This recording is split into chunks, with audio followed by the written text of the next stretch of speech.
Hi, Steve Stolberg here with pinup number 40, part of the April 2017 rewards in my Patreon subscription. Since summer is almost here, this one is a Swedish high school graduate from the internet. Beginning of June is high school graduation time. This is a really good time of year in Sweden. If you happen to be out on the street, here's the English version right here. If you happen to be out on the street near a high school, don't be surprised to find a parade of vehicles decorated with birch trees, balloons, and big signs, and loads of excited, happy, relieved, and maybe a bit drunk graduation students. How do you recognize a graduate? First, they all wear their traditional white graduation hat, studentmössa. Girls are mostly wearing a white dress. Okay, but as you might have guessed, yes, there's a hat involved, but no dress. She's going down to the lakeside for some celebration and inviting us along. Here are some references I used. She's going to be on a bike carrying a picnic basket.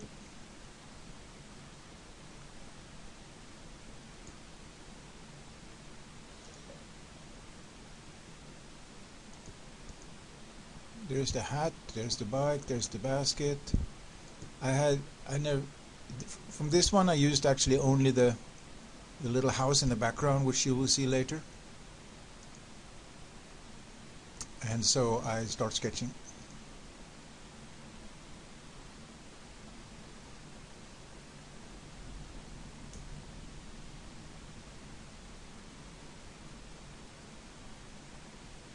The hat, long blonde hair, of course, in keeping with the stereotype.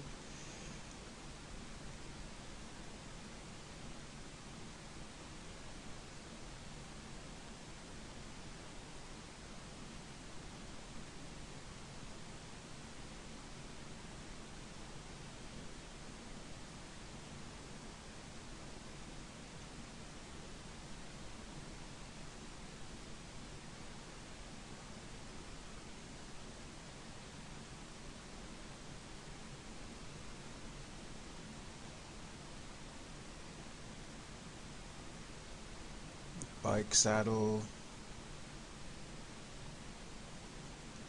the bike, bit of the bike, starting the bike and the basket there. I got the references for the bike a bit mixed up. I ended up making the back part of the bike modern and the front part more old school, as you can see here, the wide steering handlebars.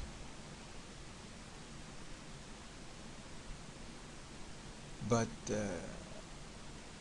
I'll just pretend that she's customized her bike.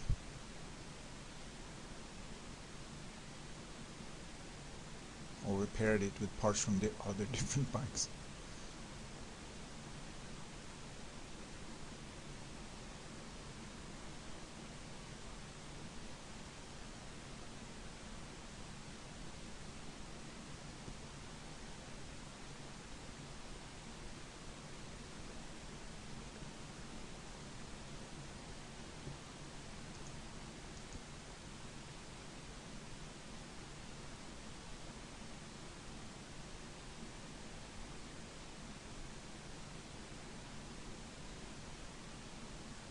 Next I'll be flattening in the basic colors. That's what I usually do.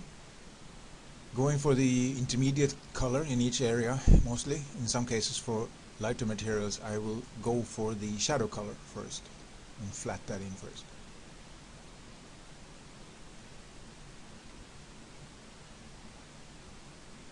For the skin here I'm going for an intermediate value, an intermediate color, somewhere in the middle range. But for the white, for something white like the hat, you'll see I'll put the shadow color in first. Just because I prefer to go from darker to light. I prefer to paint the lighter color on top of the dark, whenever possible. In most cases, you know, so there are exceptions, but that's standard procedure. And again, with the background, I put in like an intermediate gray-green there, and I don't know, I just feel it helps not to have to paint on top of pure white. That can be really annoying.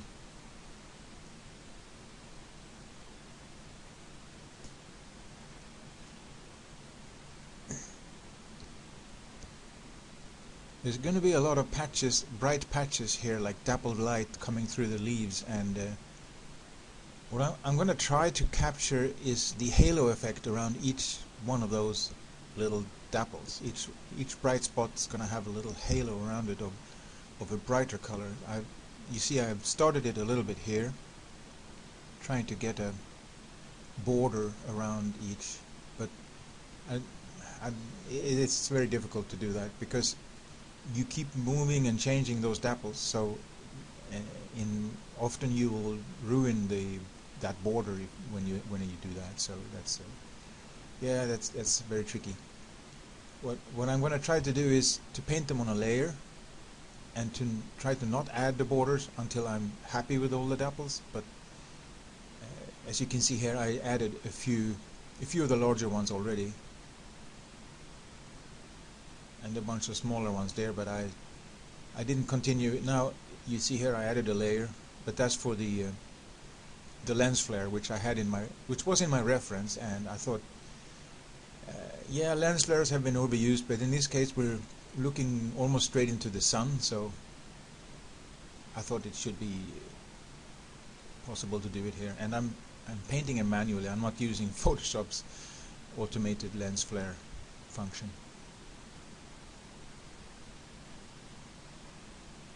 Keeping them on a couple of layers for now.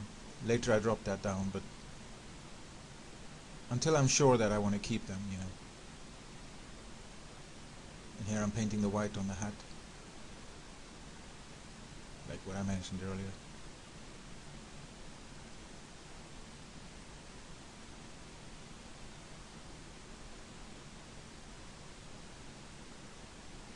There's a typical Swedish house glimpse over here on the right. Red painted wood with white gables. And that's very common in Sweden. In other countries too, but especially in Sweden, because there's a region in the middle of Sweden where they actually make that red paint. So it was like cheap paint, antifungal properties. It was just really, everybody used it for hundreds of years. And it became tradition. Trying to keep the background a bit more painterly and impressionistic than the rest. That's tricky because I'm not very good at that to start with, and yeah, together with the face, the actual face of the character, that was the trickiest part. And the background isn't done yet, of course. I'm coming back to that later. I'm adding in lighting now to the rest. Hat, body, rim light here, cool light here on the shoulders and some other places. That's basically the sky reflecting. And basically how to do that is just to mix gray into the skin color, basically, because that's going to look blue because skin color is orangey. Now what I'm doing here is a bit of an experiment. I'm trying to use the lens blur function for the first time ever, and I think it worked. It's a bit tricky, as I said, but I think I got the hang of it. I used it on a layer. I copied a layer and then I used it on that because I wasn't sure what was going to happen. You can see here the values I used, and then I continued painting circles, which are supposed to be, you know, bokeh circles, B-O-K-E-H, on a separate layer, just in case it all looked like crap. Some blue, some green. Blue is for the sky coming through the leaves. Green is for the leaves highlighted, subsurface scattering, you know, light coming through the leaves. And here I'm trying to get that halo. Here I worked a bit more on them to get them a bit more painterly. You can tell I'm influenced by Drew Struzan, perhaps. I don't know if you know that guy, but look him up. He's a genius. And I'm very much influenced by him and a couple other American illustrators in the same from the same era in the same school. Heindel, Blackshear, you know. And now I'm starting on the face.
I didn't mention it this time, but the sketch, of course, is on a layer by itself.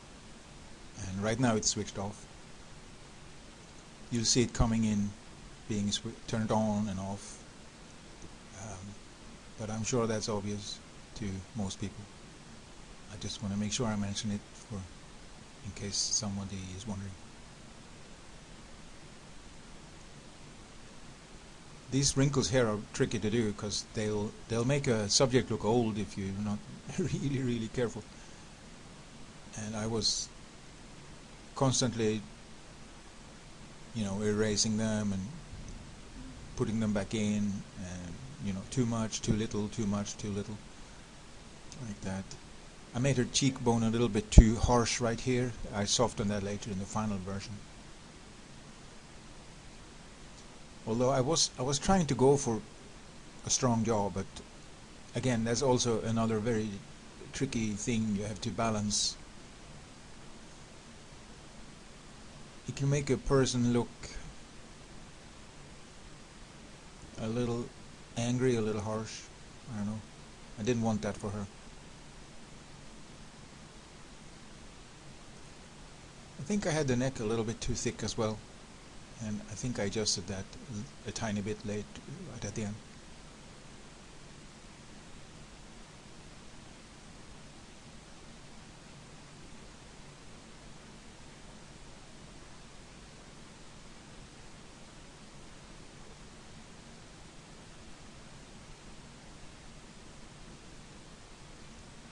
The brim of the hat here will feature the person's name. First name on the other side. You can't see the first name over there, but this would be the last name on this side. There's a mark in the middle, like a circular little logo or something. And yeah, all the hats look the same because it's a very traditional thing. I guess it's similar to the mortarboard thing they have in America with a tassel.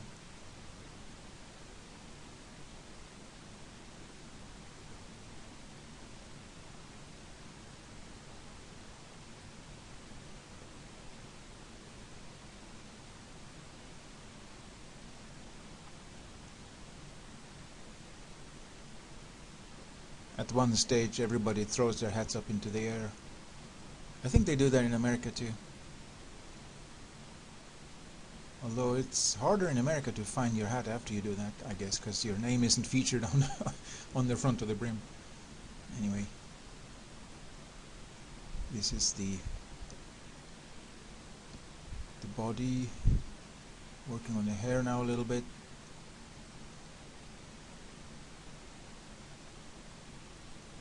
I started off with some ugly airbrushing here just to sort of lay down basic tones, and then go in with a finer brush and almost like drawing.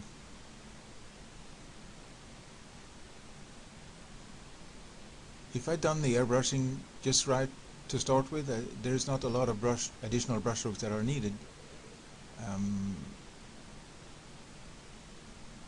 to give the illusion of hair. I'm not saying I did it right. I'm not sure.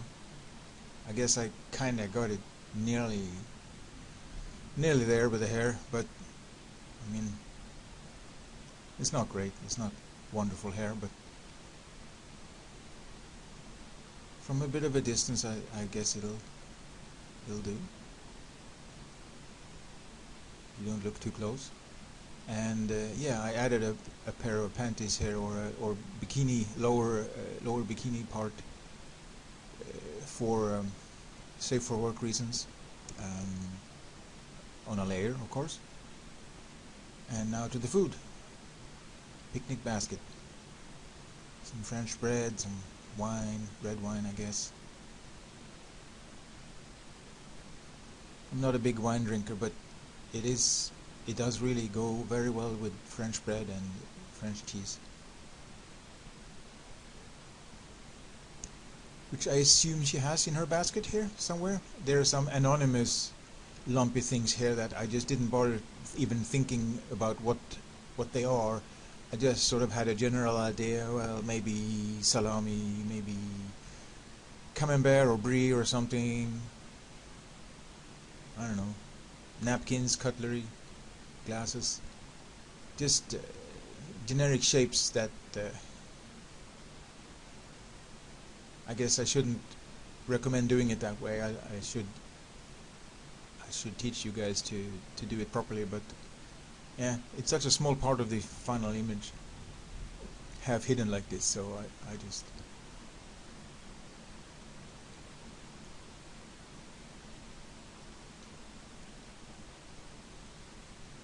guess I got lazy. It's hard to draw the line between lazy and overworking something. Like sometimes it can be good to be a little lazy, because then you know you're not overworking that area. And it's hard to go backwards from having overworked something. You basically you can ruin it completely that way, and you may have to just erase it and start over. So yeah, it's a bit of a balancing trick there as well.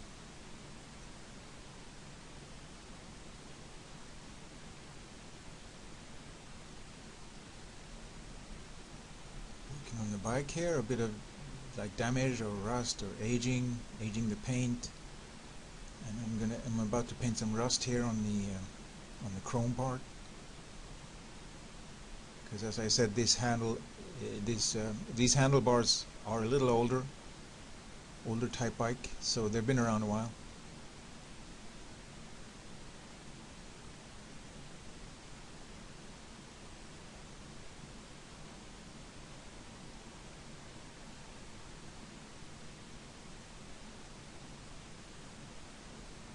You can see I missed commenting on it, but I did the basket very quickly as well, and the bottle of wine very simple.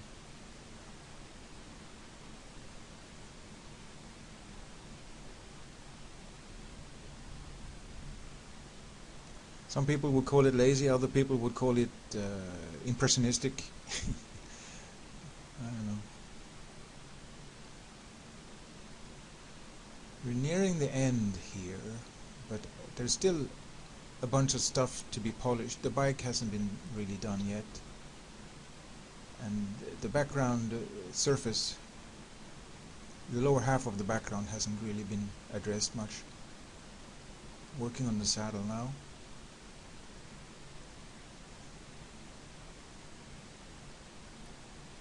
I guess I can jump forward a little bit. Just painting details on the bike.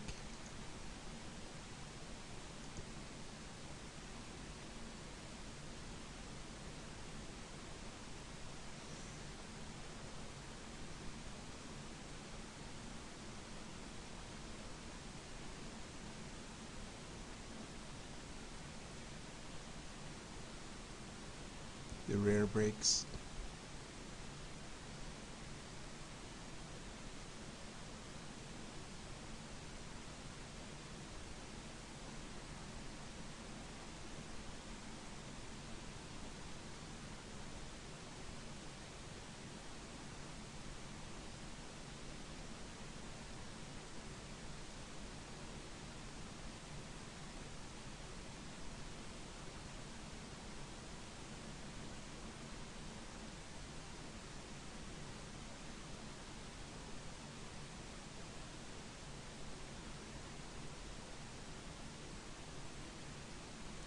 There's a front layer and a back layer to this bike.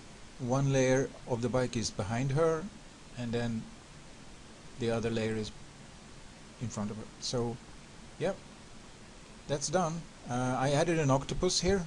You can see the stretchy thing with the hooks on it to explain how the basket is fixed to the bike. And there's a handle which wasn't there before. I added a handle to the basket. Actually, there are two sets of handles. There's another handle here, which I may have overdone it with logical explanations. And I think that's it. There's shoe here. I added that. You can see the ground here is a result of multiple textured brushes, and